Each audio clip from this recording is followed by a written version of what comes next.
Hello all. So let's look at in a technical point of view what call options and put options mean in the real-time markets. Let's have a look at this particular example where the current stock price is at 100 rupees and I want to buy a call option whose strike is 90 rupees. As we have mentioned in the earlier videos that a call option is nothing else but a right to purchase a particular underlying asset at a particular price at a later point of time. Now, if the current price is at 100 and I need to buy this particular 100 rupees stock at 90 rupees, then definitely it is in the money and I had to pay a premium value. That is, I have to pay a premium which takes into account the intrinsic value as well as the extrinsic value of this particular options contract. Now you'll be wondering, why should I be purchasing this options contract rather than purchasing the stock itself? When it comes to the stock, the good thing is that if I purchase a stock, I can hold it for as long as I want. So basically, I don't have this issue of any time decay. I can hold it as long as I want.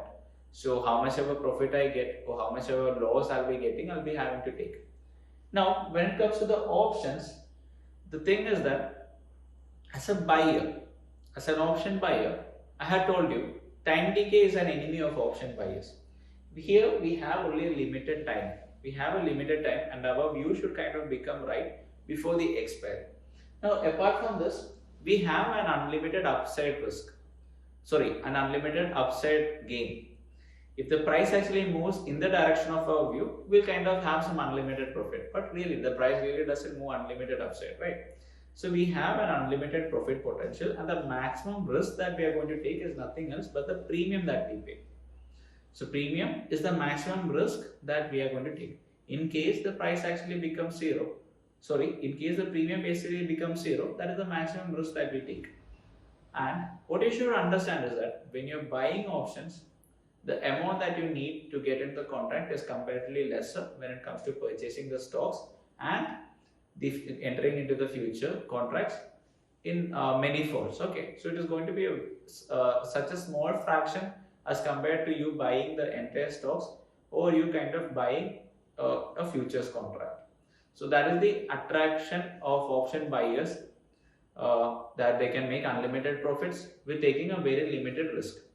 However, what you should understand is that the probability of option buyers getting profitable is very less until and unless you have a good trading setup where you are actually checking out for some good entries and exits. Let's quickly have a look what are the advantages and disadvantages of both option buying as well as option selling when it comes to the call option.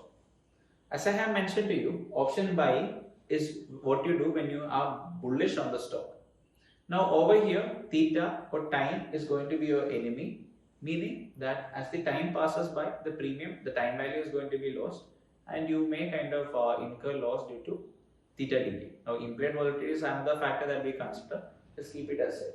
Now the profit potential. Okay, if the view actually is right and the price actually goes in the money. So let's say that goes deep in the money. That is the strike that you have selected, the premium that you have bought. The premium at which you have bought would actually the premium would keep on increasing as the price goes deeper in the money, and your view is right when your view is right.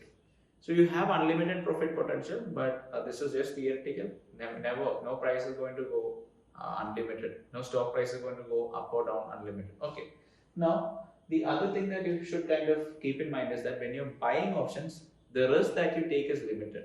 So whatever is the premium that you pay, that is going to be the maximum risk that you're going to take. And when it comes to the probability of profit, you should kind of realize that as an option buyer, the probability of profit is comparatively lower, especially when you hold it till expiry. So all the big people, the big foreign institution investors, DIS, all of them are writers. Okay, so it is always best that you check out for implementing option strategies when you take overnight positions. I personally implement strategies like iron condor, butterflies, all these things. When it comes to taking overnight positions for day trading purpose, okay, option being an option buyer is fine.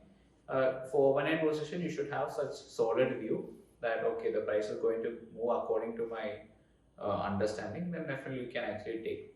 Now, you also buy options to hedge your existing position. A lot of things are there. Okay, so I'm not discouraging option buying for taking overnight positions or something. So what I wanted to convey to you is that please understand you should be knowing what you are doing exactly before buying options. Just because many people I understand is that just because the capital requirement is lesser when it comes to entering for a buy position in option, they just jump into it. So please don't do that. Now let's have a look at the advantages of an option seller. As an option seller, the advantages that you kind of have is that time decay. So it is going to favor you as the expiry date approaches. The theta decay will happen, the time decay will happen, premium will decrease. That is going to be a favor for you. Now, if the price actually goes against your view, definitely you'll go in loss. Okay. The probability of profit as an option seller is kind of high, especially when you actually select some out of the money options, some very far out of the money options. Okay. However, the premium that you collect will be less. Okay. So that is also another point. So out of the money options will be kind of pretty much cheap, and the premium that you're going to collect by selling them will also be very less. Now, the bad thing about being an option seller is that theoretically, option selling involves unlimited risk. So I told you, as an option buyer, you can gain unlimited profit.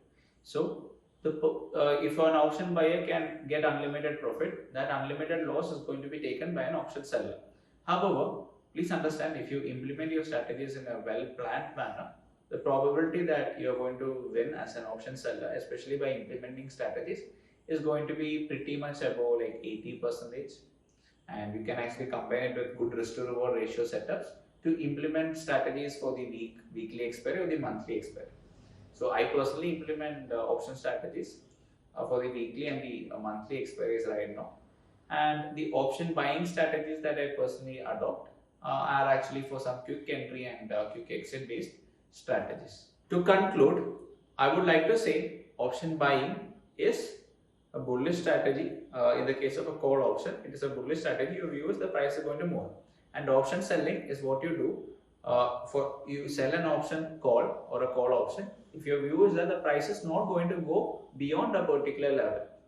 Okay, so selling an option call is a bearish strategy and buying a call option is a bullish attempt.